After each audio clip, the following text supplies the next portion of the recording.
Esta mesa redonda y conversación entre Pablo Helguera y sus invitados Alberto Barrera Tisca, Tomás López Pumarejo y Aldo Sánchez es parte de la programación del Instituto de la Telenovela, que está en el primer piso, en la sala 1 del museo, hasta mañana, que cierra. Esta es la primera obra que se presenta en el marco de una exposición antológica que hemos organizado de Pablo Helguera, que se va a desarrollar a lo largo de 2 años.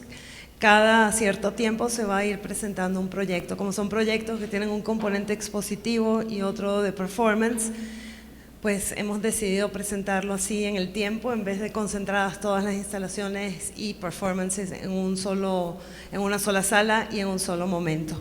Entonces, estaremos presentando distintos performances a lo largo de un periodo de unos 18 meses. Entonces, bueno, los dejo con Pablo Helguera, director del Instituto de la Telenovela.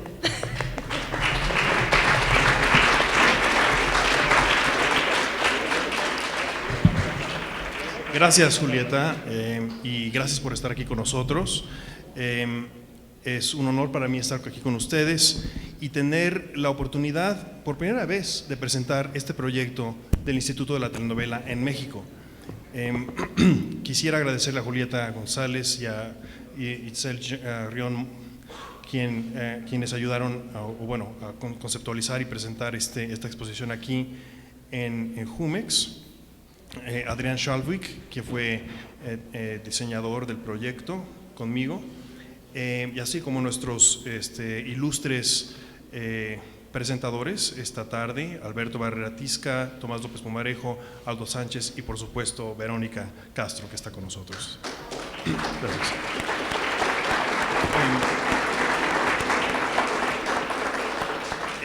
Antes que nada, yo quisiera aclarar que si bien yo soy un apasionado de la telenovela, yo no soy un experto para nada de la telenovela, ni podría jamás comparar mi conocimiento con los colegas que están aquí. Yo soy artista y el instigador hasta cierto punto de esta reunión, pero quisiera hacer algunos breves comentarios sobre el tema y tratar de exponer lo que considero que es significativo para mí en relación a la industria del mundo de la telenovela y el mundo del arte contemporáneo, que es lo que alberga aquí Jumex. Como artista mexicano siempre ha sido el caso que todo proyecto que yo hago tiene un origen o inspiración en experiencias personales vinculadas a mi educación y a mi vida en México.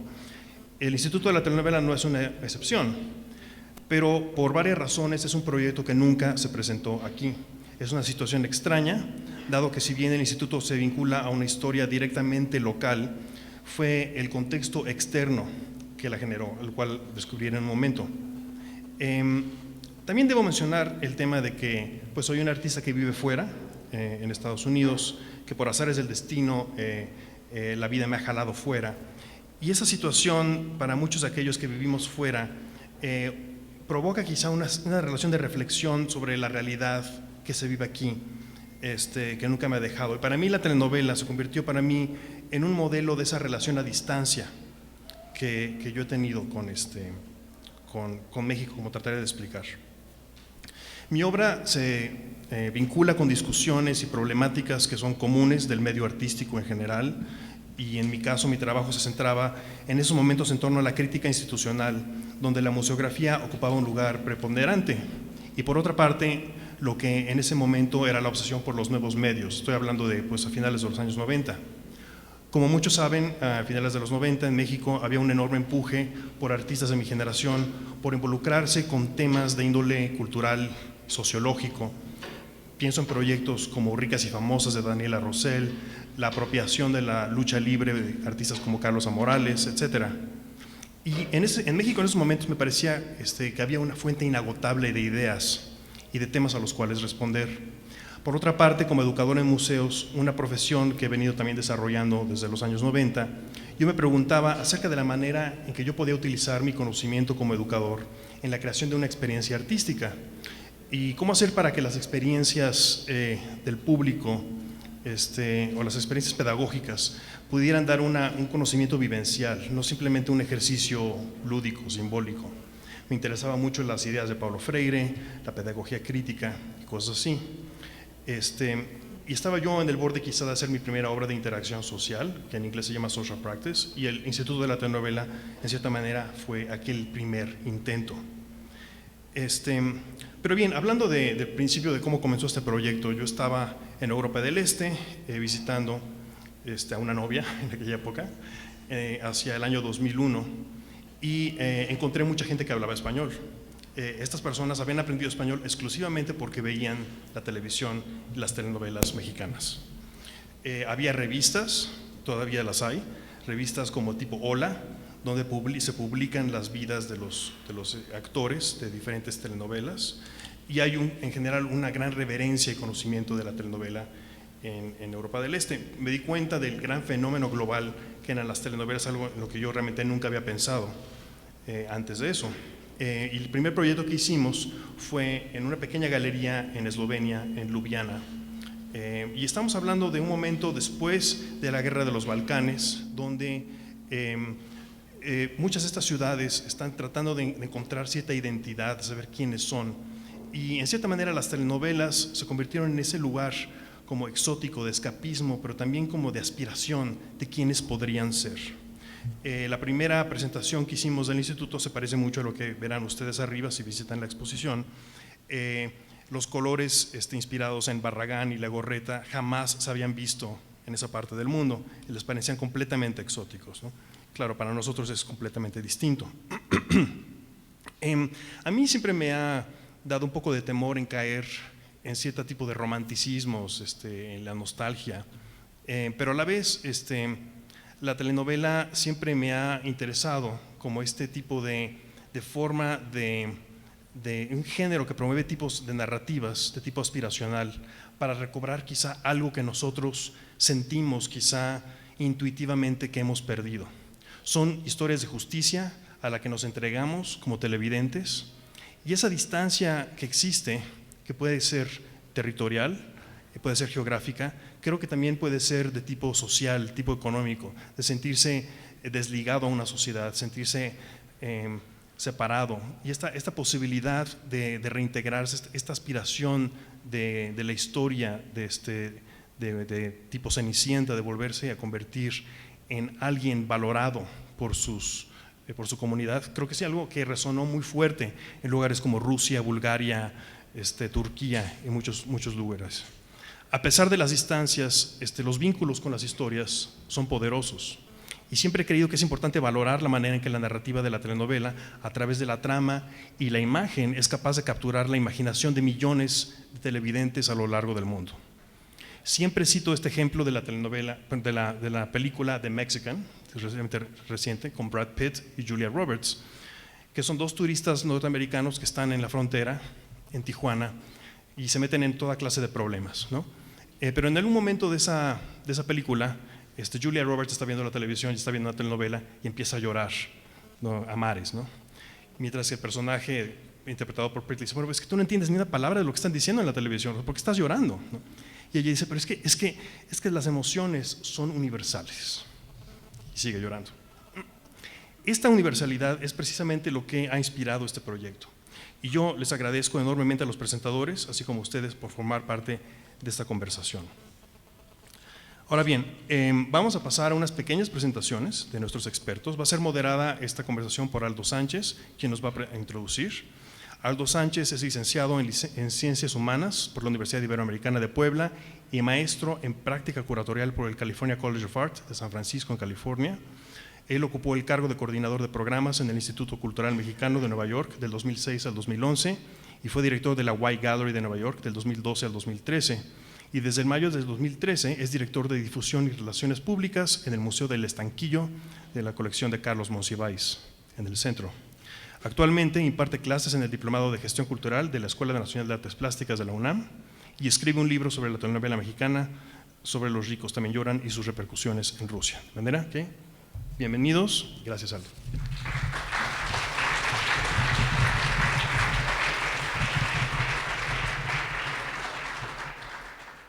Buenas tardes. Muchas gracias por estar aquí. Lo primero que quiero decir es que, bueno, agradezco al Museo Jumex por esta iniciativa y bueno, y decir que este proyecto que, como Pablo estaba diciendo que estoy haciendo, es un libro sobre Los ricos también lloran y su repercusión en Rusia, pues uno de los detonadores más importantes para esta investigación pues fue precisamente el Instituto de la Telenovela, que Pablo me contó cuando lo estaba haciendo, pues por ahí del 2003-2004. Entonces, bueno, pues ha rendido frutos este instituto. Bueno, les cuento que el formato de esta presentación pues lo vamos a hacer así muy dinámico, no se preocupen, no va a haber presentaciones aburridas ni demasiado largas. Cada quien vamos a hablar 10 minutos y luego vamos a hacer una conversación con Verónica Castro y abrir la conversación para preguntas, ¿no? Entonces, bueno, primero quiero presentar a mis colegas, ¿no? Tomás López Pumarejo, quien también ha sido parte fundamental de esta investigación que he estado haciendo. Tomás pues, es el gran experto en América Latina sobre telenovelas. Y bueno, él es teórico y académico, nació en Puerto Rico, actualmente es profesor en la Koppelman School Business en el Brooklyn College y en la City University of New York, con doctorados en la Universidad de Minnesota y la Universidad de Valencia en España. Se le conoce internacionalmente por su trabajo sobre la televisión y en particular el lugar de la telenovela en distintos procesos culturales y de comunicación. Entre sus textos al respecto se encuentran Telenovelas Storms, Global Formulas, en 2006, Telenovelas A Global Product, The Educational Nature of Serial Drama, Telenovelas and Soaps y Aproximación a la telenovela de 1987, que representa el primer gran libro escrito en español sobre este tema. Tenemos a Alberto Barrera Tisca, escritor venezolano, ganador del Premio Herralde de novela en 2006 y Premio Tusquets 2015. Además de su reconocida trayectoria como novelista, es colaborador habitual de publicaciones como El Nacional y Letras Libres. Como guionista, Barrera ha escrito también más de 10 telenovelas para la televisión mexicana y venezolana, entre las que se cuentan Amanda Sabater, en Venezuela en el 89 y Nada Personal en el 96, que todos recordamos, ¿verdad? Bueno, y Verónica Castro, que por supuesto no necesita presentación, pero por protocolo lo haremos. Verónica Castro es de nacionalidad mundial, como ya sabemos. Entre los años 66 y 68 realiza sus estudios en la Academia Andrés Soler y comienza su carrera como dama joven del cine nacional. Hace sus primeras fotonovelas en las revistas Citas y Chicas. En la televisión se inicia con el programa Operación Jajá y al mismo tiempo empieza a trabajar en los teleteatros. En 69 participa en su primera telenovela, Yo no creo en los hombres, protagonizada por Maricruz Olivier. Trabaja con Paco Malgesto en la XW, en el Canal 2, en el programa Buenas tardes, buena suerte. Continúa con los programas Wonderlandia, La Hora Cero, La Cosquilla, con Raúl Astor y el inicio de En Familia con Chabelo. En 1970 es designada como el rostro del año por el diario El Heraldo de México. Esto le abre las puertas de la industria cinematográfica y teatral. En el 79, Verónica obtiene su primer papel estelar en la telenovela Los ricos también lloran. Esta telenovela significó un parteaguas en la carrera de Verónica, ya que fue el primer papel estelar y cantaba el tema que todos recordamos, Aprendí a llorar. A ver si nos puedes cantar tantito. Y fue fundamental para su internacionalización. Esta producción abrió las puertas a mercados de Sudamérica y Europa, entre muchos otros. Entonces, bueno, yo les voy a hablar en 10 minutos un extracto de lo que llevo de esta investigación, de las repercusiones de los ricos en Rusia. Entonces, bueno, lo primero que hay que decir es que Los ricos también lloran se grabó en México en 1979, pero no llegó a Rusia sino hasta 1992. Entonces, bueno, claro, ¿qué pasaba en 1992 en la televisión rusa? Era la caída del sistema soviético y la apertura al capitalismo, ¿no? Entonces, la televisión rusa necesitaba llenar esos espacios que había dejado las transmisiones oficiales de sesiones parlamentarias, actos cívicos, y así es como llega la telenovela de 249 capítulos, Los ricos también lloran. Aquí tenemos en el PowerPoint, les voy a enseñar el cartel con el que se promocionó la novela, que se llamó Bagate Toshe Plachut. Bueno, en cuestión de 2 meses, la novela se transmitía 3 veces a la semana, 2 veces por día, con un rating que se calcula en un 70% de la población. Lo que quiere decir que 100 millones de rusos estaban pegados a la televisión durante su transmisión. Cuando un triste jueves de noviembre termina la novela, los encabezados de los periódicos tenían titulares como "Resiste corazón, los ricos se han ido". ¿Te acordarás? Y "Jueves de luto en Rusia". La telenovela también fue transmitida en otros 50 países y doblada a 25 idiomas, como portugués, inglés, francés, polaco, japonés, punjabi, cantonés, mandarín, árabe y coreano, por mencionar solo algunos. Bueno, decir que el productor es Valentín Pimstein, también esa es cosa muy importante, ¿no? Valentín Pimstein es considerado pues, el rey de la novela rosa en México y dirigido por Rafael Banquels, ¿no? El tema que interpreta Verónica en esa novela es de Lolita de la Colina, ¿no? Una gran compositora. Entonces, bueno, para que se den una idea de los beneficios económicos que representaba la telenovela para el canal Ostankino 1, que era el nombre del canal que la transmitió, ellos pagaron aproximadamente $35,000 por la telenovela, pero 1 minuto de tiempo aire para fines comerciales se vendía en $10,000. Eso quiere decir que con 3 minutos y medio recuperaban, ¿no? El costo. Entonces,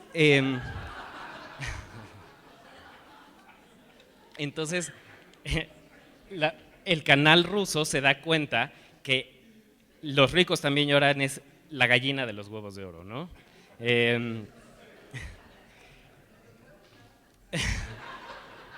Una frase que adquiere relevancia por declaraciones presidenciales últimamente. La distribuidora francesa Print Film, el representante de esa distribuidora de apellido Diney, llegó un día a Ostankino 1 con la telenovela Los ricos también lloran y con una propuesta que el canal no podía rechazar, que era que la transmitieran sin costo alguno y que si no gustaba, pues él se retiraba con esos cassettes, que eran cassettes en ese entonces, bajo el brazo, ¿no? Pero cuando la retiraron del aire, algo inesperado sucedió, que era que recibieron costales de cartas exigiendo que regresara la telenovela, ¿no? No solo eso, sino que además Los ricos también era el momento, o sea, era el producto televisivo perfecto para distraer la atención de la gente que estaba sufriendo todas estas reformas políticas y económicas que resultaban pues, muy dolorosas, ¿no? De esa manera es como la telenovela se empieza a transmitir no solamente 5 veces a la semana, o sea, de lunes a viernes, sino 3 veces al día.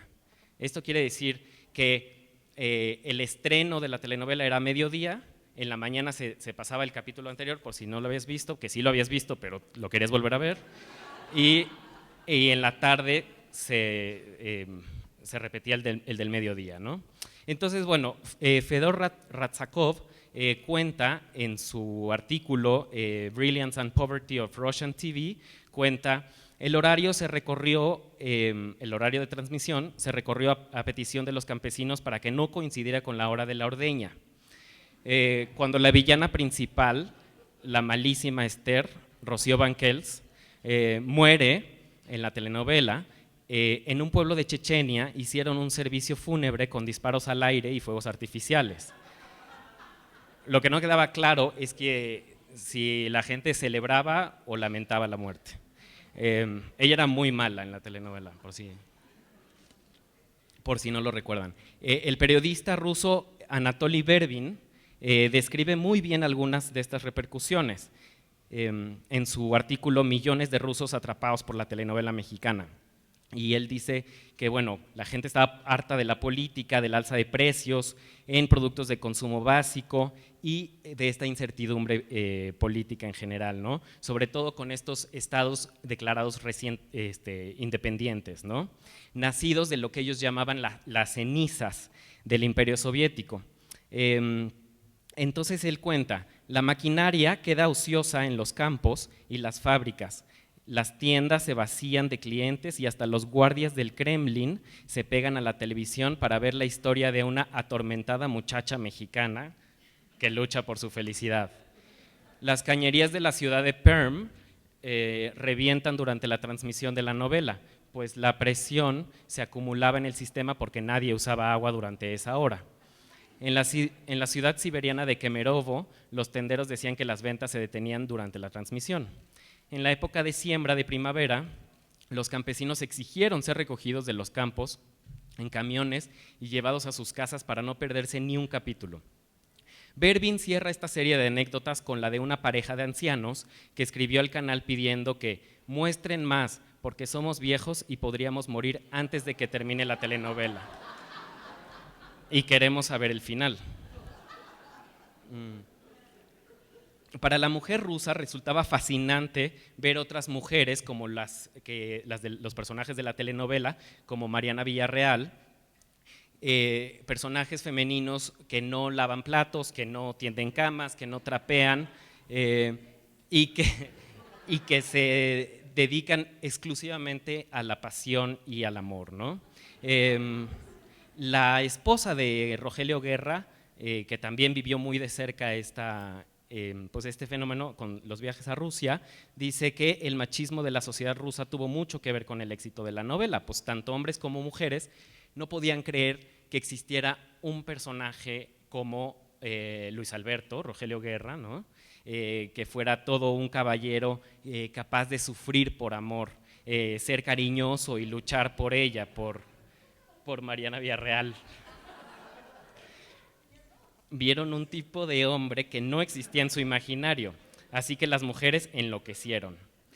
La novela era esa ventana que los rusos tenían hacia los lujos, hacia una vida con choferes, abogados, despachos en casa, con una casa que tenía a la izquierda la sala de juegos que nunca vimos, ¿no? Nada más nos la contaba la ama de llaves. Y bueno, aquí hay tres anécdotas con las que termino, que uno es la visita de Verónica Castro a Rusia, dos, la visita de Rogelio Guerra a Rusia, que fueron en momentos distintos, y tres, la iniciativa la iniciativa rusa de nombrarlos como embajadores de la paz, ¿no? Del 5 al 9 de septiembre de 1992, Verónica Castro visita la capital rusa en pleno auge de la telenovela. El Moskovsky Komsomolets, uno de los principales diarios de Rusia, publicó la nota. Los preparativos de la llegada de la señora Castro empezaron el 12 de agosto, prácticamente hace un mes. Los organizadores de la visita del canal Ostankino recibieron solicitudes de prensa internacional para cubrir la visita y mandaron llamar de Minsk, la capital de Bielorrusia, para quien no lo sepa, al reconocido documentalista Yuri Kashavatsky para hacer un video de toda la visita. Queremos ver ese video. De acuerdo con Ratsakov, al llegar al aeropuerto acompañada del productor Valentín Pimstein, donde se había congregado una multitud de reporteros nacionales, de diplomáticos y de admiradores, dice Ratsakov, esta recepción no la había tenido ningún otro artista, ni el tenor español José Carreras, ni el director de cine Jean-Luc Godard, ni el escritor Vasily Aksionov, ni la bailarina Natalia Makarova, cuyas visitas a la capital rusa habían pasado más bien desapercibidas. Verónica Castro entró en la historia de este país como una verdadera artista del pueblo, concluye Ratsakov. Parte de la agenda de esa visita incluyó que Boris Yeltsin la recibiera en las oficinas del Kremlin para después ser transportada en un Mercedes-Benz, que también está en el PowerPoint, en un Mercedes-Benz negro a una comida con líderes parlamentarios. Es que yo le tengo que poner, ¿verdad? A ver. Fíjate. Ajá. A una función de El Lago de los Cisnes. Ahí está. Este es el cartel con el que se promovió Bagate Toshe Plachut. Este es un estilo de la entrada, una entrada que es fascinante porque retrata a esa Mariana Villarreal salvaje, ¿no? Porque ella creció en una granja desarrapada, para usar los términos de las villanas de la novela. Y bueno, entonces vemos en esta entrada, vemos esos momentos en los que ella está en la granja, está boleando zapatos también cuando llega la capirucha. Y aquí está tu recibimiento en Moscú, y este es el Mercedes. Entonces, donde fue transportada a una función del Lago de los Cisnes en el Teatro Bolshoi. El entonces secretario general de la ONU, Boutros Ghali, se encontraba en esa misma función, y cuando la gente comenzó a murmurar mirando hacia donde estaba él, pensó que lo habían reconocido.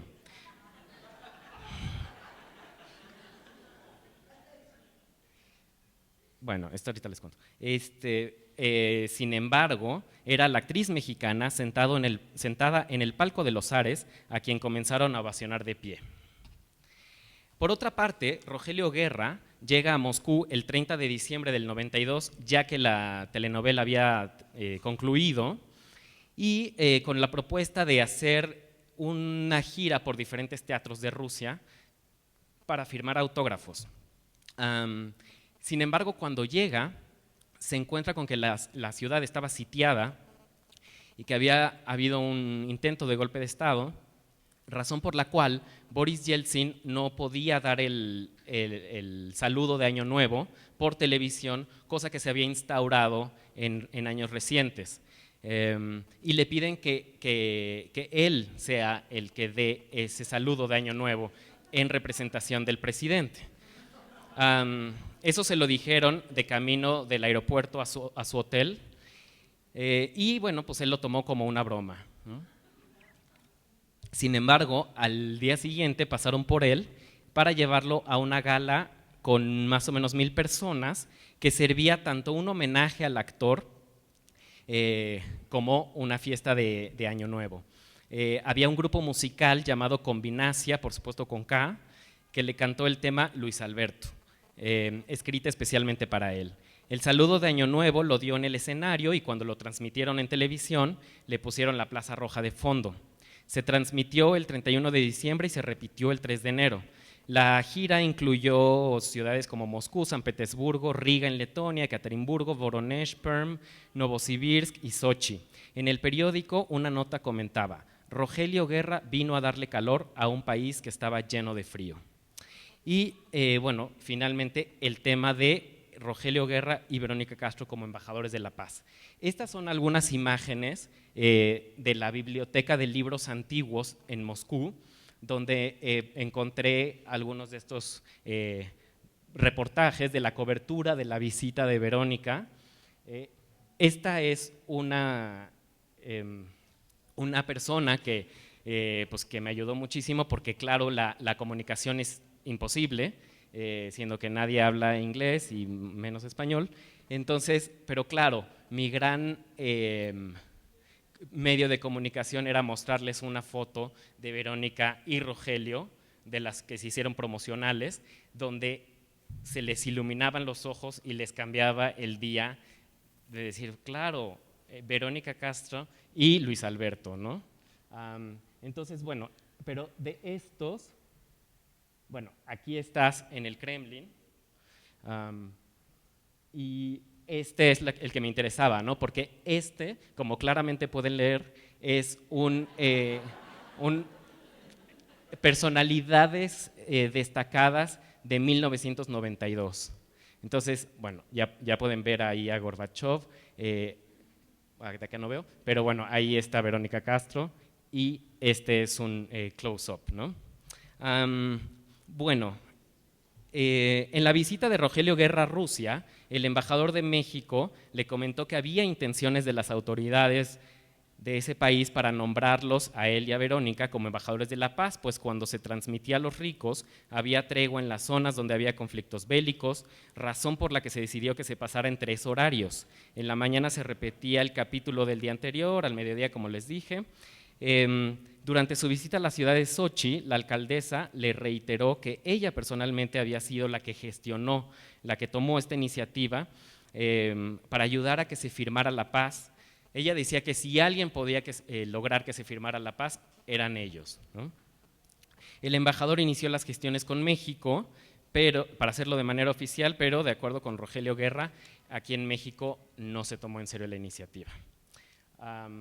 Y bueno, una portada de Teleguía, ¿no? donde vemos la nota de que Juan Pablo II no se perdía, que también te recibió en algún momento, y que no se perdía la transmisión de la novela. Y cierro mi intervención con una pinta que me hicieron el enorme favor, porque va a estar en el libro, por supuesto, de una foto que tomaron los tercero y quinto, que no están aquí, en Castellón, en Valencia, ¿no? En la calle. Dice, las mejores telenovelas. Esmeralda, la usurpadora, Rosalinda, Te sigo amando, Cassandra y El cuerpo del deseo, ¿no? Entonces, bueno, aquí me impresionan 2 cosas. Uno, qué padre que esta persona quiera compartir con nosotros lo que él o ella considera que son las 5 telenovelas mejores, ¿no? Pero lo que más me impresiona es que de estas 5 telenovelas, en esta pinta en Valencia, pues 3 sean mexicanas, ¿no? Esmeralda, usurpadora, Rosalinda, Te sigo amando. Entonces, así, efecto. Entonces, ahí podemos ver claramente la gran repercusión que ha tenido la novela mexicana en el mundo, ¿no? Y decir que sin duda el formato de la telenovela ha sido replicado en muchos, o sea, el formato de la telenovela mexicana ha sido replicado en muchos otros países, pero que México es el pionero, ¿no? En esto. Y yo creo que, bueno, concluyo, ¿no? Con decir una cosa que decía Carlos Monsiváis, que me parece que tiene mucha razón, ¿no? que es que en la historia del siglo XX ha sido el Estado mexicano el que ha sido el productor, el generador de la cultura en México, ¿no? Pero con la aparición de la televisión en la década de 1950, el encargado de hacer la cultura mexicana es la televisión, y todos sabemos que la televisión significa Televisa.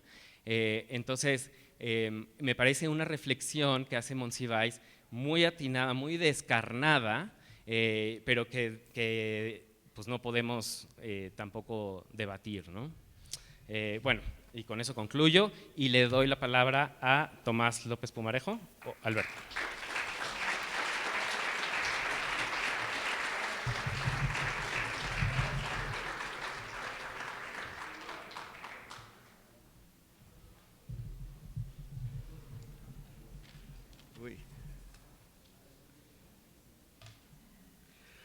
Bueno, buenas tardes. Esta es la tercera vez que tengo el honor de participar en el Instituto de la Telenovela de Pablo Helguera. La primera vez fue en el año 2003 en La Habana, Cuba, y luego el 2004 o 2005 en Inglaterra, ¿no? Y como esto es una industria que cambia tanto, pues siempre hay algo nuevo que decir. Yo, dependiendo como tenga de tiempo, pues hablaré más bien de la situación global de la telenovela, no tanto México, y si acaso de un poco de tiempo hablaré sobre cómo y por qué las telenovelas se usan para educar a las personas. Okay, entonces, ¿qué está pasando con la la telenovela? Pues está como evolucionando hasta el punto de que el concepto telenovela ya es bastante irreconocible, porque por el término mismo telenovela se trata de un producto de la televisión. Pero ahora con la internet y con esta nueva plataforma, pues tenemos el fenómeno de que la telenovela, mucha gente la ve por la internet y no por la televisión, más se están creando cosas así como webnovelas, que por un lado las produce la industria, yo qué sé, Univisión y Telemundo y otras más, y otras grandes telecadenas a través del mundo, pero también los usuarios del internet, estudiantes y gente joven y qué sé yo, se inventan las web series. En el caso de España, por ejemplo, se ha visto que las web series que crean personas independientemente de la internet tienen más audiencia que la televisión, porque eso lo cuantifican cuando se meten en Google a mirar las cosas, ¿no? Y entonces aquí tenemos una mezcla de productos que son comerciales producidos por empresas de televisión y productos que producen los usuarios o los televidentes. También están surgiendo nuevos suplidores de contenido. México sigue siendo el rey del mambo, claro, pero están saliendo suplidores en países centroeuropeos, sobre todo, y asiáticos y del Oriente Medio. Más notablemente, en Corea está subiendo mucho la producción, en Rumanía y en Turquía, sobre todo Turquía. Entonces, la telenovela turca en sí misma es un fenómeno aparte, porque están produciendo muchísimo en conexión con las otras industrias del mundo. En Puerto Rico, que siempre fueron, yo soy de Puerto Rico, como ustedes saben, que siempre fueron las telenovelas más populares fueron las mexicanas y luego un poco las venezolanas y qué sé yo. Ahora está todo el mundo mirando las telenovelas turcas. Todo el tiempo en el telemundo de allá. Y entonces ahí un poco contesta la pregunta de por qué los ricos también lloran. Fue tan importante en Rusia, que Rusia culturalmente tiene tan poco que ver con México, pero entonces Puerto Rico tiene muy poco que ver con Turquía, y sin embargo a la gente le gustan las telenovelas. Aunque en las telenovelas mexicanas todo el mundo siempre anda rezándole a la Virgen de Guadalupe, y en las turcas todo el mundo anda pidiéndole a Alá. Así que es bastante diferente en ese sentido. Entonces, también hay un incremento de coproducciones, diferentes países juntándose para hacer telenovelas, adaptaciones, quiere decir viejas telenovelas que se hacen de nuevo. Y entonces también, de nuevo, un incremento de suplidores, inclusive suplidores no industriales, como el caso que estaba hablando de las webseries en España, y eso no es un caso único, eso ocurre mucho también en países como Argentina. También, y esto es muy importante, era el caso que nosotros estábamos en la casa, poníamos Televisa, poníamos la red de televisión para poder ver la telenovela. Y en ese sentido, pues la telecadena tenía mucho poder sobre nosotros. Pero ahora esa relación de poder está cambiando, porque nosotros podemos grabar, nosotros podemos ver la telenovela por la internet, ¿sí? E incluso si podemos hasta producir webnovelas y telenovelas. Porque algo nuevo también que está pasando es que se están produciendo webnovelas o telenovelas, si le quieren llamar así, que para mí eso es narrativa sentimental en serie, para una pantalla de este tamaño. O sea que requiere todo una forma de producción diferente para que así sea, porque ahora se consume, en vez de estar nosotros en la casa en el sofá, mucha gente lo consume de manera móvil. Yo no sé si eso es bueno, pero eso está pasando. Entonces, Lo último es también que el último punto que iba a hacer en estos cambios es que hay un incremento de lo que se llama el mashup. Mashup quiere decir que es como mezclar. Es que, por ejemplo, los jóvenes de algunos países latinoamericanos, las jóvenes yo diría más bien, agarran una canción del Cristian Castro, agarran un pedacito de agarran un pedacito de una telenovela que existe y crean una web novela por sí misma y no pagan derechos de autor, ¿sí? Pero de todas maneras, yo no sé si eso es algo que le quita audiencia a las telenovelas o que se le incrementa. Hay que ver, no necesariamente eso es una competencia, sino que es algo que prueba que el género sigue siendo sumamente popular. Eso es todo lo que quería decir por el momento.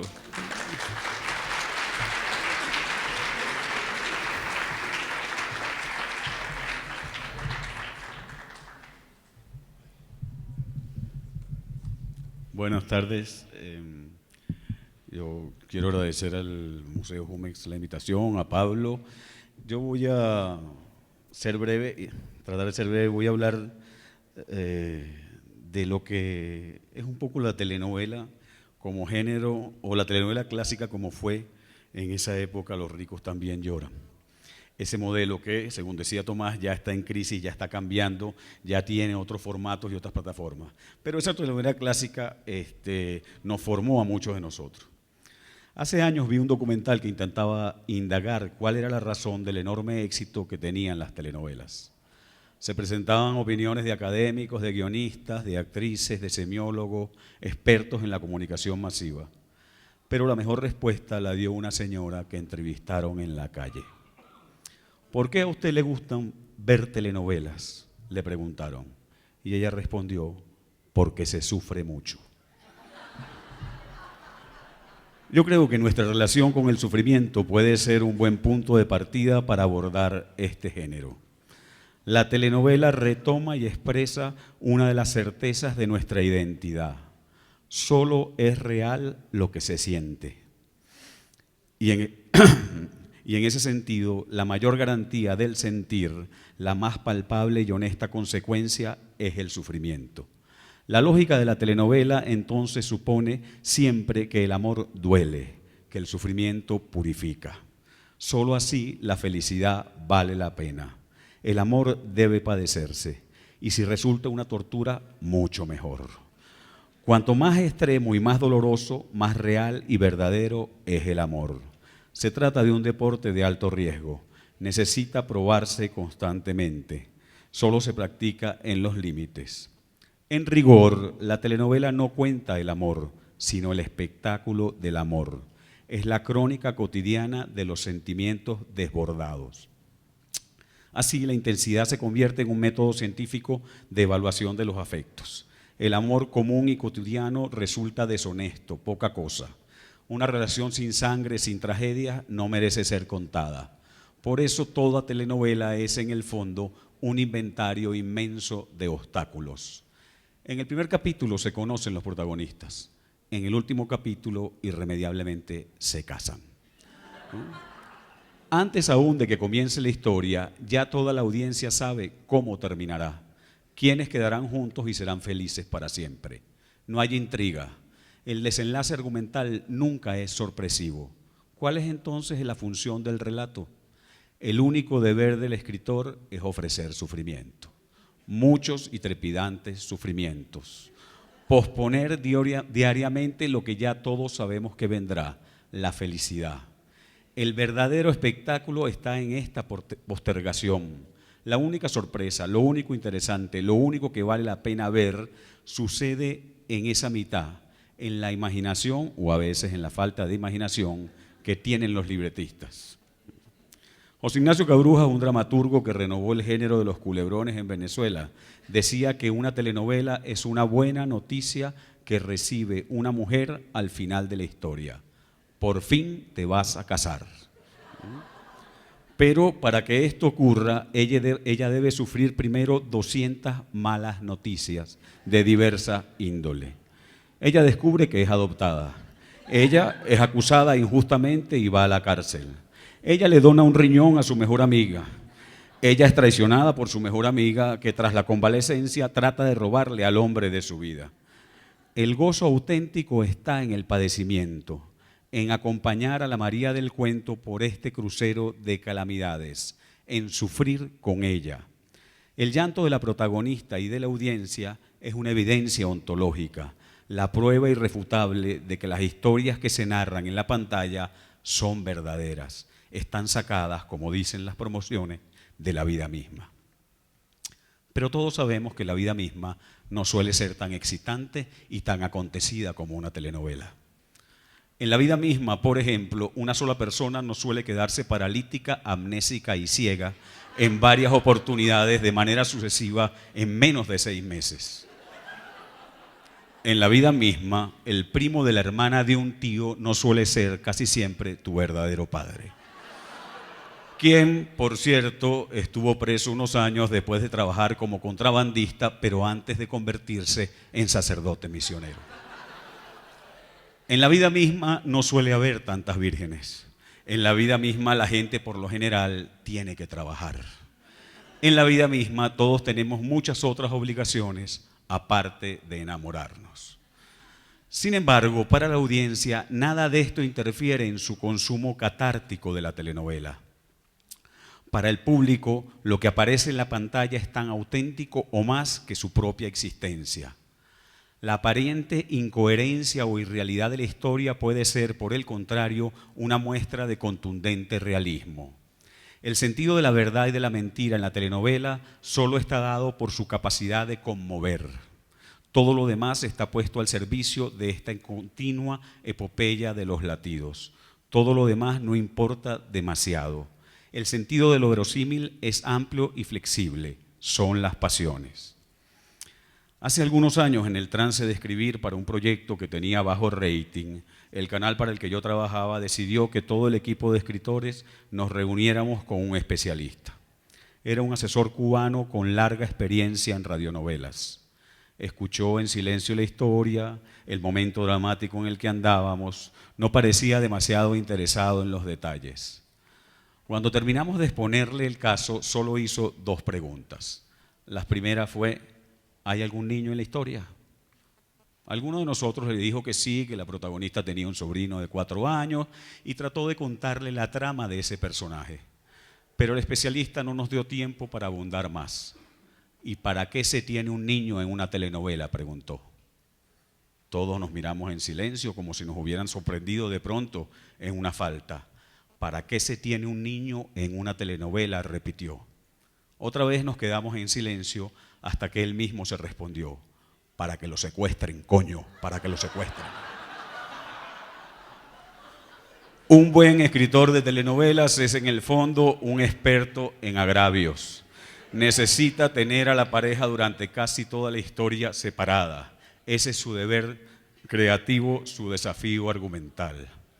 El manual dicta que cuando los protagonistas están peleados hay que mantenerlos juntos, muy cerca, odiándose. De la misma manera, cuando el amor fluye, es necesario separarlos, poner distancias entre ambos, evitar que se vean. Todo esto, además, bajo las condiciones fundamentales que definen a la telenovela clásica. Se trata de una industria que funciona bajo un régimen de producción muy estricto. Casi toda historia debe transcurrir en un foro. Las filmaciones en exterior y las secuencias de acción suelen ser un accidente. Por eso el chisme es una condición genética de la telenovela tradicional. Sin chisme no hay historia, nada avanza. En el fondo, lo que más se mueve en una telenovela clásica es el lenguaje. A veces, incluso, el lenguaje es lo único que se mueve. Lo que realmente ocurre siempre está ligado a las palabras, lo que se dice, lo que no se dice, lo que se oye, lo que no se debe oír, lo que se oye a medias, lo que se oye mal y se repite peor. Así transcurren los movimientos dramáticos, los arcos argumentales. Es un género que está más cerca de la oralidad. Su condición audiovisual no siempre es determinante. En extraña confesión, y con esto termino, una breve novela de Chekhov publicada por Entrega en 1884, una joven bella y ambiciosa llamada Olenka se pregunta: ¿Acaso solo son felices los que se casan por amor? La telenovela latinoamericana lleva décadas lidiando con esta pregunta y creo que lo seguirá haciendo durante mucho tiempo, en otros formatos, con públicos distintos, con variaciones, con más o menos humor, integrando nuevas tramas, modernizando algunos conceptos, haciéndose más diversa.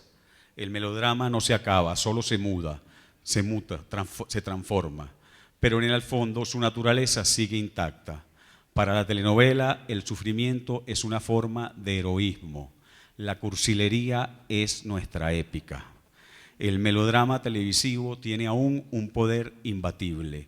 Nos garantiza algo que la realidad no puede ofrecernos: un final feliz. Todos podemos sufrir con la tranquilidad de saber que tanta inversión en el dolor está asegurada. Al final, los malos serán castigados y el amor triunfará. Los ricos también lloran, pero saben que después de llorar seguirán siendo ricos.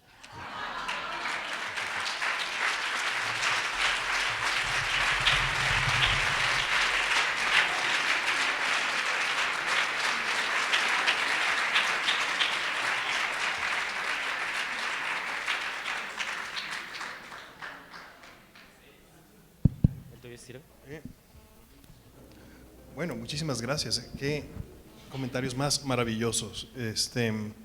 Y queríamos hablar con Verónica y también abrirles el foro a ustedes eventualmente para que le hagan preguntas a Verónica.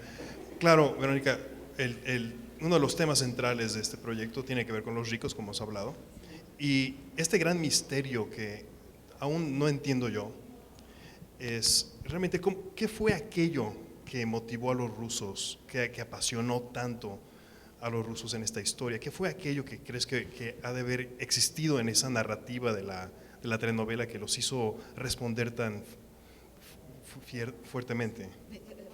Eso es una pregunta que todavía la gente sabe que no sé responder, porque no sé qué pasó, no sé por qué la tomaron con tanto cariño, pero me atrevo a decir que no sé, que les encantó, que la novela estaba bien, porque no nada más fue Rusia, que amo, que es un país extraordinario, que además tiene gente como muy sentimental, como que estaban pasando momentos tan difíciles, las mujeres, los hombres, las guerras, todo este tipo de cosas, que fue como un bálsamo que llegó, digamos, como para voltear a ver el tipo de sufrimiento que dicen, bueno, no nada más yo estoy sufriendo, sino hay otra tonta que está sufriendo ahí en la pantalla. Entonces, como que se sintieron acompañados en el sufrimiento, y es verdad, en las telenovelas sí se tiene que sufrir mucho, tanto como en la vida real. Ojalá, si alguna vez pudiéramos poner un sufrimiento de la vida real, no lo creeríamos en la televisión, porque es demasiado sufrimiento, como dices tú,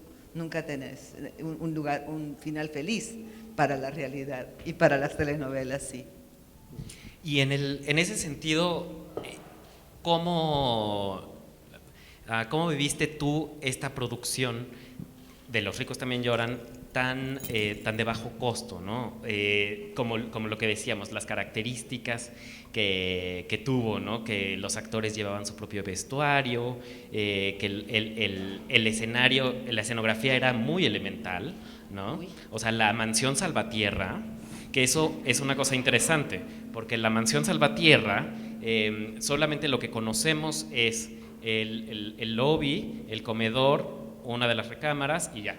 Pero la servidumbre se refiere a unas inmensidades. Entonces, pero que además muchos de los rusos que empezaron a hacer dinero y que empezó a haber una clase alta más prominente en Rusia, mandaron a hacer sus mansiones de acuerdo a la arquitectura de la mansión Salvatierra, ¿no? Y empezaron a, lo que decías tú en tu proyecto, aquí arriba, ¿no? Empezaron a llamarle haciendas a sus casas de campo. Entonces, y los salarios, ¿no? O sea, los salarios que eran muy bajos. Entonces, ¿cómo fue este trabajo a marchas forzadas en esas condiciones y luego que tener ese impacto tan inesperado, ¿no? Pues sí, fue horrible. Nosotros, pobres desgraciados, el que tenía dinero salía bien vestido y el que no, pues ni modo. Y entonces pues yo aprovechaba que tenía el momentito de hacer discos y de trabajar en palenques. Trabajaba yo 3 fines de semana en palenques y el último fin de semana del mes me iba yo a revisar las fábricas de ropa en Estados Unidos, que te las dan a precios regalados, que el vestido salió todo fregado de acá, que no le completaron la manga, que le salió mal el deshilado, en fin, ese tipo de cosas. Yo compraba todo y entonces llegaba yo acá y como si había estudiado costura, porque yo iba a ser costurera, aunque lo duden, pues me dedicaba a coserlos y a arreglarlos para mí, y me inventaba los moñitos y todo esto, y salía yo adelante y la gente, un día sí tuvieron que abrirme la cajuela del bocho de mi carrito, porque sí traía mucha ropa en el equipaje, atrás, porque pues yo tenía que salir adelante con la ropa que yo tenía, y yo la costureaba como podía, y me dicen, ¿de dónde sacas toda la ropa? Pues de mi trabajo, de lo que canto, de donde voy y la compro, y luego la traigo aquí, la arreglo y me la pongo para salir bien en la telenovela, porque luego cuando salgo de rica, ¿qué hago? Yo no tenía dinero, o sea, no nos daban ropa, y entonces pues sí, la pasaba yo muy mal, entonces el sombrerito y todo esto, y me decían, pero es ropa buena, le digo, pues sí, pero no sabían que yo tramposamente pues me iba a las fábricas donde venden la ropa fregada, que sale mal, y yo la componía después. Entonces, pero cada actor tenía que traer su propio vestuario. Sí. No había vestuario, No. no había ninguna dirección de producción que dijera, porque no, hombre, cada quien decidía incluso estéticamente que… No teníamos nada de eso, no teníamos vestuario, no teníamos quien llevara la continuidad de las escenas. Tú tienes que tener tu libreta y estar escribiendo allí, tal día, tal cambio, con tal peinado, con tal arete, con tal cosa. Y si te equivocabas, bueno, mandaban llamar a la delegada de la ANDA y te ponían ahora sí que problemas muy fuertes, al grado de que a lo mejor te sacaban de la telenovela. O sea, tenías que estar siempre al 100%, al 1000, porque se me olvidó esto, se me olvidó lo otro, y si alguien se equivocaba, lo sacaban de la novela. Sí, no fue fácil, además te pagaban 3 pesos, trabajábamos, sabíamos que entrábamos a las 7 de la mañana, pero no había hora de terminar, o sea, como podías terminar a las 4 de la tarde, como podías terminar a las 12 de la noche. Lo que sí me llama mucho la atención es que alcanzábamos a hacer 2 capítulos, y sí salíamos temprano, si a mí me alcanzaba el tiempo de hacer teatro y cabaret, ¿por qué no alcanza ahora el tiempo para hacer un pinche capítulo? Porque hay vestuaristas, hay continuistas. Ahora hay todo que te estorba, no te ayuda en nada. Y debería ser al revés, si está todos para trabajar para ti, ¿por qué no sales adelante mejor? Entonces, no lo entiendo, pero ay, qué bien fue todo, qué bien pasó, cuánto sufrí, y dejé realmente pues mi vida a un lado por estar en un foro haciendo telenovela. Eso fue lo más importante y valió la pena por este momento. ¿Y cómo trabajaban con Valentín Pimstein? ¿Qué tan presente estaba él en las producciones? Horrible. Valentín era terrible. Lo adoro, lo admiro muchísimo, lo respeto por supuesto también mucho. Tengo que decir la verdad, era horrible, porque además siempre era mal encarado, y por más que tuviéramos éxito en la telenovela, ni te volteaba a ver, pasaba por el pasillo y nomás volteaba así para arriba, porque además luego yo, chaparra, pues el altote volteaba más para arriba y decía, ni nos veía. Decía yo, pero este señor, ¿por qué no por lo menos dice, hola, ¿cómo está? ¿Nos está yendo bien algo? Nada, no, así, como que ahí sigan trabajando, me vale. Entonces, no era fácil, Valentín, no era fácil trabajar con él, porque nada le parecía, y tenía su carota siempre, pero ¿cómo sabía este hombre? ¿Cómo sabía? Porque caías en manos de un maestro, y sabía el métier, como le llamaba él. No era el género ni nada de esto, era el métier de lo que es la telenovela, y nadie más lo conocía. Mejor que él, estaba difícil. Muy bueno. Sí, bueno, hay dos anécdotas que ya me gustaría que compartieras aquí con el público. La primera vez que cómo te convertiste en Mariana nada más en otros países, y la segunda es tu experiencia con el doblaje. Sí, es bien, bien especial porque, bueno, el doblaje hace que la misma historia o que la misma telenovela se vea mejor y las escenas sean más reales. El doblaje tiene mucho que ver la intención de la voz porque tienen que ser a veces mucho mejores actores que los actores que están haciendo los movimientos de que te amo y todo eso, pero la intención de la voz es muy importante. La música, bueno, todo es importante, pero las gentes que doblaban, como es el caso de Pipintone, porque así se llama la chica que me dobla o me doblaba en Italia, y ella siempre urgida de dinero, pero pues siempre cobraban el doble de lo que me pagaban a mí. Yo me mataba aquí las 24 horas metidas en el foro y ella se echaba rápido su doblaje y ganaba un montón de dinero más que yo, y me decía, ya tengo mi coche, ya tengo mi casa, ya te dije, y esta ya tiene todo y yo me voy a morir de hambre acá, ¿qué pasa? No entiendo, está como al revés. Y entonces pues sí, Pipintone dobló y trataron de encontrar una actriz que tuviera más o menos el tono de mi voz. Ahora tendrían que encontrar a un hombre porque mi tono ha cambiado. Sí. Pues sí, entre la operación de las cervicales, la fumada y ¿qué más? La tiroides, ya saben, la viejitis pues. No sé qué tendrían que hacer ahora, pero lo siento por Manolo porque va a tener que encontrar a alguien que me doble pero con mi voz. Entonces, ¿qué dije? Pues estoy por payasear, yo estoy desvirtuándola. La primera pregunta era cuando te convertiste en Mariana nada más. Ay, sí, porque pues la gente me conocía en Los Ricos, también lloran, como Mariana, pero entonces cuando llego, y entonces hice el derecho de nacer, y entonces llego a Italia y me dicen Mariana. Dije, no, ahora estoy haciendo María Elena. No, en el doblaje sigue siendo Mariana. Mariana la de Los Ricos, Mariana la del derecho, y estuve a punto de ponerle Mariana a Rosa Salvaje también, porque para ellos yo era Mariana, y Mariana tenía que estar en diferentes historias. O sea, que muy, muy bueno, sí. A propósito de lo que decía Alberto de los guiones y sus estructuras, bueno, yo creo que tú estás de acuerdo en que hay libretos que son buenísimos y que te entusiasman, pero te has topado también con malos, que dices, ¿cómo le hago? ¿Qué hago con mis...? O sea, Sí. ¿cómo le hago como actriz, ¿no? Para sacar esto adelante. Sí, claro, pues sí, yo creo que sí, lo hablas mucho con el productor y cuando sientes que está floja el asunto, tienes que volcarte con ellos y decirles la verdad, siento flojo esto, no le podemos meter un poquito más de carnita para poderme agarrar y hacerlo mejor, y hay muchos que sí te escuchan, hay muchos que no, y cuando no te escuchan tienes que, ahora sí que ingeniártelas tú para sacarle provecho a la escena, porque si no, no da. Por eso es muy importante lo que dice la historia. Las palabras son importantes, lo que escriben los autores es muy importante, pero puede caer falso, puede caer en falsedad.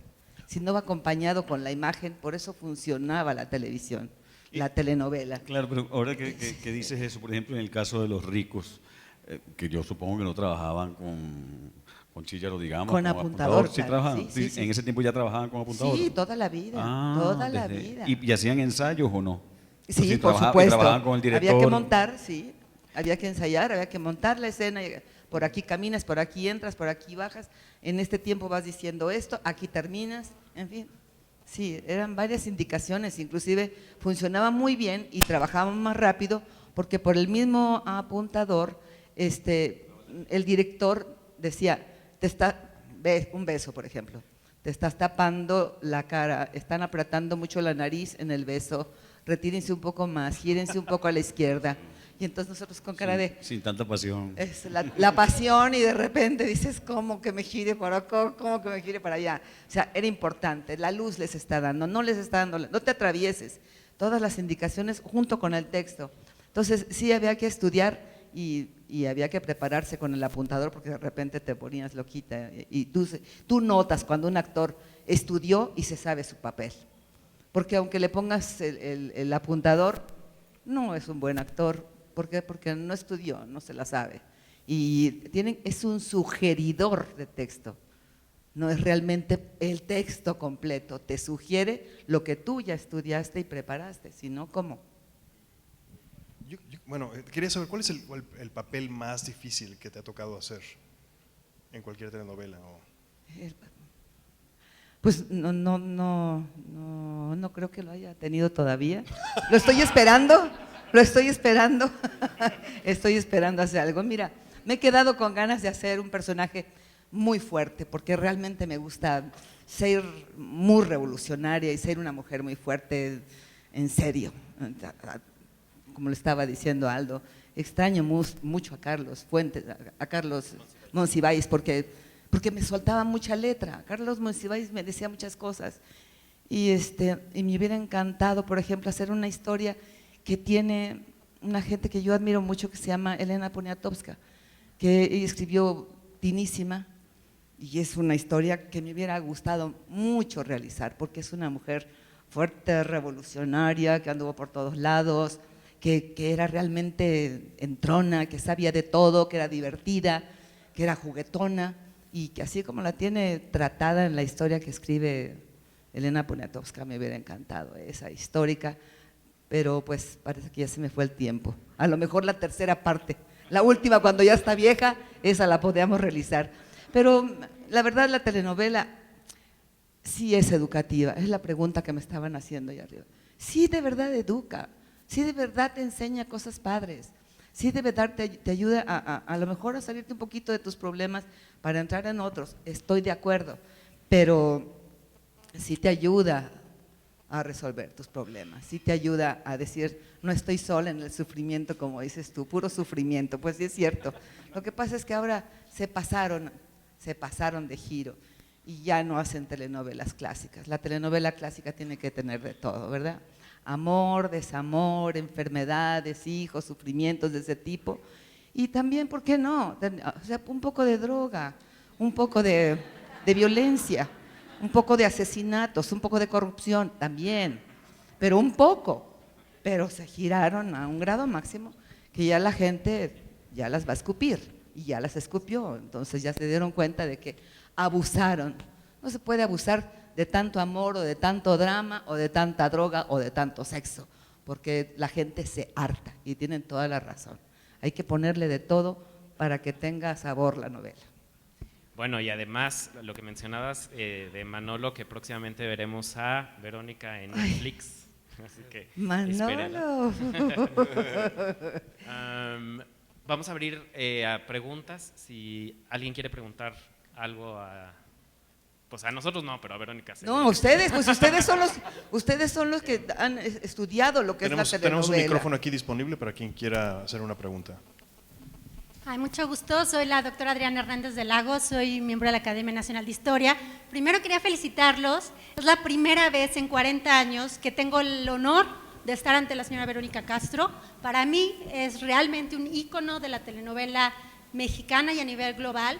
Llevo 40 años estudiando la telenovela, desde muy niña en todos los aspectos, ya sea como crítico, como escritor, como actor y sobre todo como académico. Yo pertenezco a universidades y de verdad es un placer estar aquí. Primero felicitar al señor, sobre todo por su iniciativa, el Instituto de la Telenovela. Creo que tenemos muchísimo que estudiar en este país. Desgraciadamente no es apreciado en ocasiones en nuestro pueblo y definitivamente los estudios comprueban que definitivamente es un factor crucial para la educación y la formación de la cultura en México. Quiero felicitarla a usted específicamente por dos cosas. Primero, por el gran criterio que tiene. Para mí es realmente admirable que, siendo usted un ícono, tenga esa sencillez, esa nobleza de estar con nosotros y compartir. Y por otra parte, agradecerle, porque por lo menos para mí en lo personal ha sido una gran maestra de la telenovela a lo largo de todos estos años. Y solo quería hacer una precisión que sí me parece muy importante. Creo que el señor Ernesto Alonso, así como el señor Valentín Pimstein, se merecen el aplauso del público mexicano. Gracias. Definitivamente sí. Muchísimas gracias. Qué bien habla. Qué bien dijo. Tienes razón, no hablamos de don Ernesto, que en paz descanse, pero la telenovela histórica, por eso lo extraño, porque él pudiera haber hecho Tinísima y yo también. Gracias. Ya fuimos. ¿Sí tienen preguntas? Sí.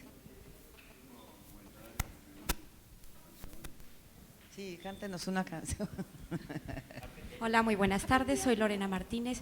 Señora, la admiro mucho, mi mamá estaría encantada de verla. de verdad, la admira y la quiere muchísimo. Una pregunta, estos horarios tan extensos, ¿cómo compaginar ser madre, ser profesionista, trabajar, de verdad, las jornadas tan largas que tenía, cómo compaginar, cómo educar a los hijos, cómo llevarlos por el buen camino que hasta ahorita tiene con sus chicos? Pues ya ves el problema que tengo con Cristian. Bueno, eso ya tomó él solito su decisión. Fue culpa de las telenovelas. Sí, claro. O sea, sí, lo maleducó la abuela. Nunca tuve tiempo, la verdad es que yo sí abandoné mi vida por dedicarme a hacer este arte de la telenovela, porque es todo un arte. Y sí me entregué en cuerpo y alma a este trabajo amoroso, porque es mi pasión, y yo doy gracias porque el que todavía me permitan estar en un escenario, aparecer en una pantalla, es que me ha durado mucho. Esa afición que tengo por esto que hago, permanecer para mí es una bendición. O sea gracias, que nunca mucho. pude criarlos bien, discúlpame, ya ven Bueno. ya ven los resultados. Pero no tuve tiempo, era como dicen, mamá de medio tiempo, llegaba por la tarde, noche a veces, o llegaba por la mañana y desayunábamos y hola, ¿cómo están? Y ya tienen todo preparado, sí, porque yo ya corro, me tengo que bañar, me tengo que cambiar y vámonos, era las chambitas. No, nunca me dio tiempo, entonces ahora de querer hacer una vida después me fue muy difícil, pero no me arrepiento porque hice lo que me apasionaba y lo sigo haciendo, y entonces gracias por permitirme seguir haciéndolo. Muchas gracias. A ti, mi amor. Felicidades, señora, la admiro.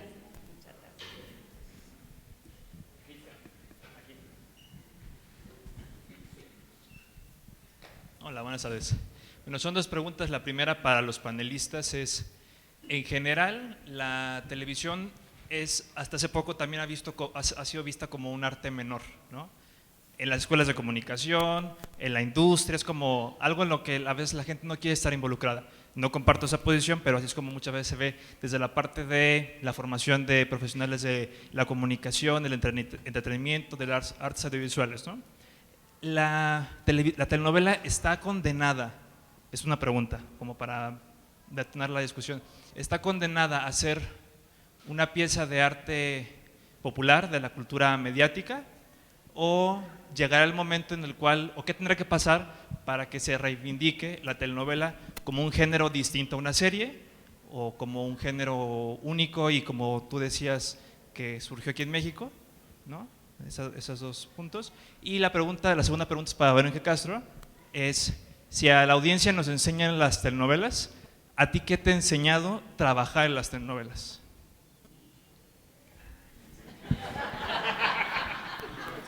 Buena pregunta.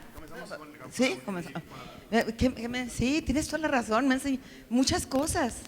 Fíjate que sí, pensándolo bien en tu pregunta, que es muy buena, no me la habían hecho, es que he vivido muchas vidas en mi pellejo. He vivido muchas vidas, he sufrido muchas cosas, he aprendido a caminar por senderos que ni siquiera me imaginaba. He aprendido a subirme a un caballo, a que me tire, a ahogarme en un río, a que me tiren de un helicóptero. O sea, realmente sí, he aprendido muchas cosas, porque no sabía muchas otras. No sabía, por ejemplo, al principio, cuando llegamos a la mansión de Los ricos también lloran, no sabía cómo los cubiertos y todo eso, cómo iban acomodados. Y pues sí, había a lo mejor una persona que decía, no, el cubierto para acá, el tenedor para allá y la cucharita esta aparte y sigue el cuchillo o el tenedor fulanota. O sea, como que sí he aprendido cosas, aunque sean tonterías, pero sí vas aprendiendo, ¿cómo no?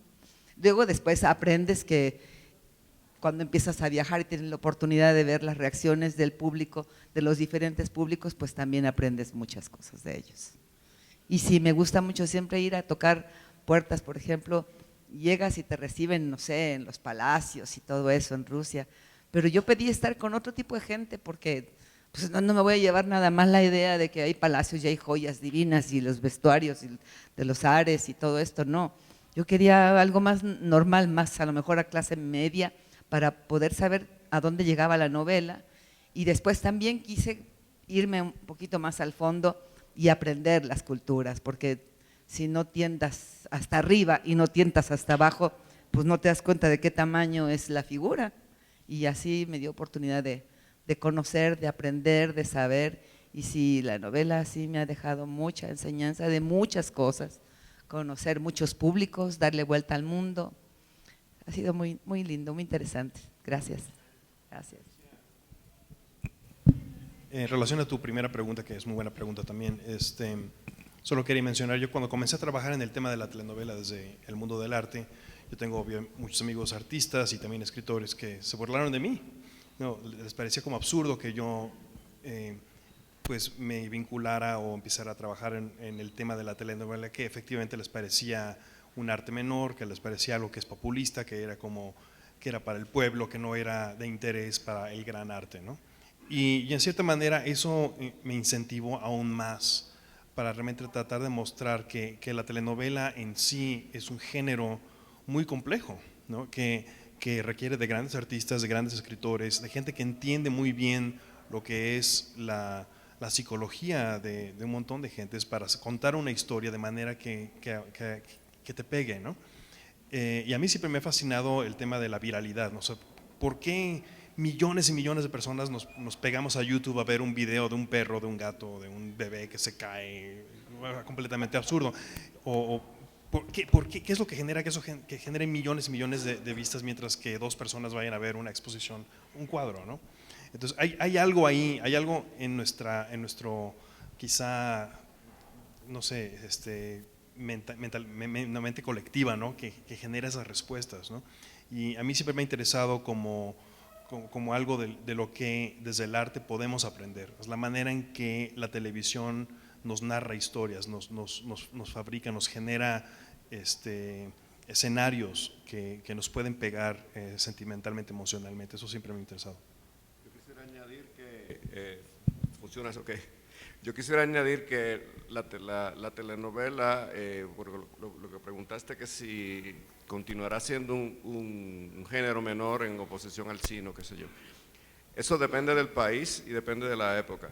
O sea, en Brasil, por ejemplo, si trabajas en una telenovela, eso es una grandísima honra, incluso más que salir en el cine. Y entonces depende también si en el país hay una gran industria de cine o no.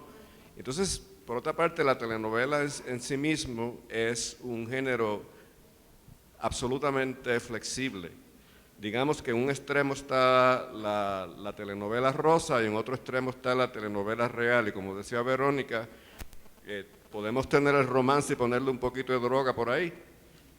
No, por eso lo que implica es que realmente la telenovela puede ser de bajo presupuesto, de alto presupuesto, puede ser muy televisiva, puede ser muy cinematográfica, y todo eso el género lo absorbe.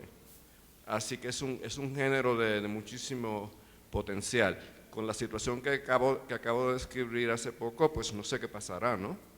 Pero ciertamente yo personalmente pienso que seguirá siendo un género importante, siempre, siempre, siempre. Gracias. Una última pregunta. Aquí adelante. Sí. Hola. Por ejemplo, en ese tiempo tú tenías un público diferente al público que tienes ahorita, porque ahorita ya tienes también jóvenes incluidos, ¿no? ¿Qué mensaje te gustaría darle a los jóvenes ahora? Porque es totalmente el mensaje diferente al anterior público y ahorita al joven. ¿Qué le podrías dar así como, no sé, algo padre? Porque ya es como tú dijiste, vas a futurearle en la serie, ¿no? Pero ya no quieres eso de drogas y todo ese rollo. Está padre, ¿no? Pero entonces, ¿qué le vas a, qué se podría poner diferente? Es que todo se puede hacer en la vida. Yo les sugiero que hagan todo en la vida, pero todo con medida, por el amor de Dios. No se pasen en todos los aspectos. Todo se puede hacer en la vida, normal, natural, simple y sencillamente, todo. Comer tal o cual cosa que es muy grasosa, que engorda mucho, sí se puede comer, pero dale unos piquetitos, no te lo atragantes todo, ¿entiendes? La droga igual, si la van a probar, si quieren probar, pues pruébenla. O sea, pero no se pasen, está pasado la cosa de en la televisión también, entonces yo les sugiero que hagan todo en la vida, que vivan, que realicen todo lo que quieran hacer, como en las telenovelas, todo es permitido, todo es bienvenido, todo entra dentro del estilo de vida, pero todo con medida, hasta se la van a pasar mejor. Gracias, Vero. Creo que hay una última aquí atrás. Bueno, ok. Bueno, dos más. Buenas tardes, perdón por mi voz, pero no me quería quedar con esta oportunidad de decir que yo vengo, por ejemplo, de un pueblo donde lo que se veía y las cosas que se podían hacer era ver televisión. Y obviamente la telenovela era el pan de cada día de mi pueblo. Los momentos más bonitos que pasé con mi familia, con mi papá, fueron viendo telenovelas. Entonces, yo de siempre, mis íconos han sido la señora Castro, ¿sí? Y en la parte educativa que por ahí mencionaban, mi sueño era salir de mi pueblo, estudiar, ser una persona independiente, profesionista, ¿sí? Entonces, yo sí me quedo con la parte positiva de las telenovelas. Me han enseñado muchísimo. Soy enfermera, soy maestra, vivo en Veracruz, arriba Veracruz. Arriba Veracruz. Y sí me quedo con esa parte. Y si me preguntan de la telenovela clásica a la telenovela actual, me quedo con la telenovela clásica. A mí lo único que me faltaría, porque salí de mi pueblo, porque logré mis sueños, pues es lograr el amor. La boda al final. Bravísima, bien dicho. Bien dicho. Gracias por tanto. He tenido la oportunidad de verla también en teatro y la quiero mucho. Muchas gracias, muchas gracias. Muy importante lo que acaba de decir esta chiquilla. Muy importante. Que yo la verdad también a los autores, a los señores profesionales, inmensas figuras como ustedes, se los pediría, se los rogaría, porque ya nos han quitado mucha oportunidad de soñar a los seres humanos en el mundo. Háganos soñar, sigan haciéndonos soñar con lo que escriben. Necesitamos soñar más, ya no queremos tanta la mejor realidad. Ayúdenos a soñar. Ya naturalmente no creemos en nada ni en nadie. Ya no, ni siquiera la gente que decimos, bueno, voy a estudiar, me voy a preparar y voy a luchar para ser mejor y para ganar más lana. No es cierto, todo el mundo sabe que no. Estudias, te matas, te queman las pestañas en la universidad, estudias medicina, estudias lo que sea y te sigues muriendo de hambre, terminando de trabajar manejando un taxi. Pero por lo menos antes nos hacían soñar que íbamos a ser mejores, que nos iba a cambiar la vida, que nos íbamos a enamorar, que íbamos a ganar más dinero, que íbamos a comprar una casa y un coche. Ahora ya te quitaron hasta eso, la oportunidad de hacerlo, que es la triste realidad. Pero sí necesito que nos hagan soñar, como ella. Yo sí pido, por favor, que regresemos un poquito la vida a tener ilusiones, a tener esperanzas, a tener ganas de salir adelante. Ahora sí, la última pregunta ahí atrás. Sí. Hola, buenas tardes. Esta es una pregunta que me gustaría que me respondiera tanto Aldo como Verónica. Uno porque lo investiga y otro porque lo vivió. Como acaban de exponer, la telenovela mexicana tiene un sentido educativo. Y entendiendo que implícitamente dentro de este discurso educativo se conforma un ideal tanto visual como ideológico de lo que llamamos como la mujer mexicana, ¿qué impacto tuvo este canon al ser presentado frente a las mujeres, en este caso a las mujeres de Rusia? ¿Lo adoptaron? ¿Lo vieron como otredad? ¿Lo asimilaron? ¿Qué características adoptaron ellas? Este tipo de Bueno, yo creo que una buena palabra para resumir esa recepción es fascinación, ¿no? O sea, ellas, por las entrevistas que pude hacer en Rusia y y tal. Yo creo que ellas se fascinaban por el personaje de Mariana, de una mujer que, pues eso, que salió adelante, ¿no? O sea, que venía de la… Es que la tienen que ver, o sea, se las recomiendo que la compren, digo, porque está disponible en todos lados, ¿no? O sea, y está resumida en 13 horas. Entonces, bueno, viene de provincia, de la granja, de la pobreza, desarrapada. Bueno, obviamente después resultó que era rica, ¿verdad? Que la herencia estaba oculta por la malvada madrastra. Pero eso era, ¿no? Pero además también esa aspiración que solamente una sociedad capitalista puede tener, de que, bueno, la moraleja de que con el trabajo puedes salir adelante, ¿no? Pero que además también parte de las telenovelas es, bueno, sí, el trabajo, la superación, pero viene pegado con el amor, ¿verdad? Estamos de acuerdo, ¿no? Claro. Es parte del paquete. Pero bueno, sí hay un componente ahí de género, de feminismo, ¿no? De que veían un personaje independiente, porque eso es lo que era Mariana Villarreal, ¿no? O sea, un personaje que se convirtió económicamente independiente antes de casarse con Luis Alberto.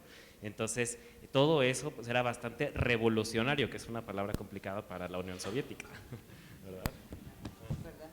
Gracias. ¿Tú cómo lo viste? No, estoy totalmente de acuerdo contigo. Además, esa era la idea de dar una historia donde la mujer tenga también sus armas para defenderse, ¿no?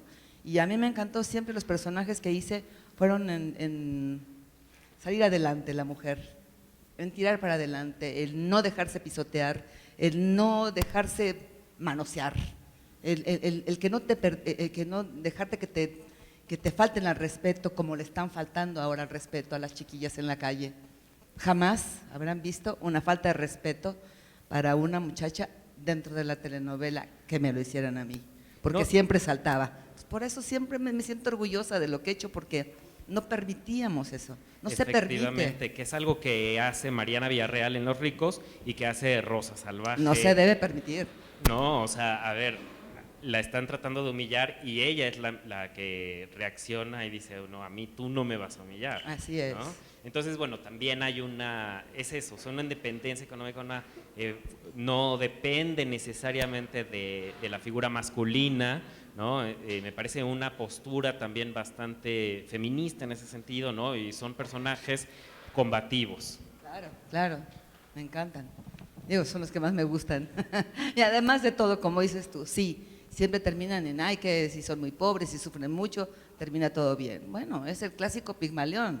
O sea, pero si te vas a remontar, pues tenemos que hablar de Shakespeare, que hace sus primeras historias, las primeras telenovelas, digamos, teatronovelas, después las radionovelas con Félix Becañé, que para mí, de verdad, como más importante, para dar más ideas, viene siendo un Bernachot, ¿no? Que te da como más idea de lo que es una telenovela clásica, que es la que les gusta y la que es la que yo defiendo. Y Bernachot hace cosas muy importantes como Pigmalión, que finalmente pues es la telenovela, es lo que hacemos y tratamos de hacer nosotros las mexicanas que queríamos salir adelante, luchar, pelear, estudiar, prepararse para salir adelante y que te vaya mejor en la vida. Ese era el clásico Pigmalión, hasta llegar, y no puedo dejarlo pasar, hasta llegar a leer a un premio Nobel, como el que tú ya conoces. Sí, bueno, nada más para concluir con esta anécdota, ¿no? Que en la novela Nieve de Orhan Pamuk, autor turco, premio Nobel 2006, el leitmotiv, porque esa es la palabra, es el leitmotiv de la novela, es cuando los personajes se sientan a ver Mariana, que es como se tituló la novela Los ricos también lloran en Turquía, ¿no? Y eso es, estás entrado en la historia de la novela y resulta que los personajes se sientan a ver y entonces Pamuk describe, ¿no? Como a esta muchacha mexicana de ojos verdes que corre apasionadamente a los brazos de su amado, que es Rogelio Guerra, ¿no? Y es una constante en la novela, ¿no? Sí, pero además darle el premio Nobel por ese libro donde habla de nosotros, de las telenovelas mexicanas. O sea, es maravilloso, para mí es como irreal, es como un sueño que además nunca había soñado y que se me dio sin querer. O sea, increíble. Pues hemos llegado al final de esta sesión. Los invitamos, sí, bueno, vamos a poder quedar con nosotros a platicar. Pueden visitar el instituto que está arriba, por favor, es el último día. Y bueno, quiero agradecerle a Jumex por habernos abierto este espacio y por supuesto a nuestros expertos, Alberto, Tomás, Aldo, y por supuesto a Verónica por estar con nosotros. Muchas gracias y hasta la próxima.